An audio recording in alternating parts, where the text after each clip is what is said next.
روزے کی حالت میں کسی کو کھاتا پیتا دیکھ لیا اور ذہن میں ہو کہ وہ سامنے والا بھولے سے کھا پی رہا ہے، لا علمی میں کھا پی رہا ہے، اس کو یاد نہیں ہے، تو کیا اس کو بتلا دینا چاہیے نہیں چاہیے؟ بہت سے لوگ سمجھتے ہیں کہ شاید کوئی کھا پی رہا ہے تو اس کو بتلانا نہیں چاہیے، تو مسئلہ ایسا نہیں ہے۔ اس مسئلے میں تفصیل ہے کہ اگر جو شخص بھولے سے کھا پی رہا ہے،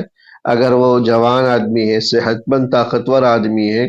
تو دیکھنے والے پر لازم ہے کہ اس کو مطلع کر دے، آگاہ کر دے کہ آپ کا روزہ ہے، آپ غلطی سے کھا پی رہے ہیں، اور سامنے والا فوراً اپنے ہاتھ کو روک لے، منہ میں جو اگر کوئی لقمہ ہے تو اس کو باہر نکال دے۔ لیکن اگر روزہ میں بھولے سے کھا پینے والا شخص اگر کمزور ہے یا بوڑھا ہے تو پھر اس کو نہیں بتلانا چاہیے۔ اسی حالت میں اگر وہ بھولے سے کھا پی لے تو اس کے روزے میں کوئی فرق نہیں پڑے گا، اور روزے میں کسی قسم کی کوئی کراہت بھی نہیں آئے گی۔